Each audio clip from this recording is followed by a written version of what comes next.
Eu tenho até medo de perguntar as coisas pra ele, viu? Você tá bem? Como é que você tá? Tô em pé.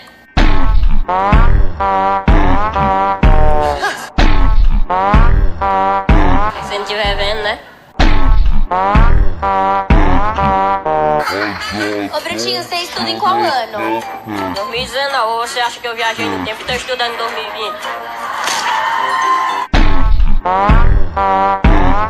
Brutinho, você pretende assim, se formar no quê?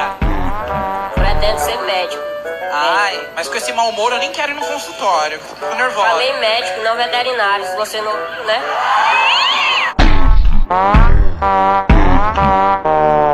Ele pode falar, Lorena. Você não acha que você é muito sem coração? Sem coração eu tava era morto, ou você acha que eu sou um robô?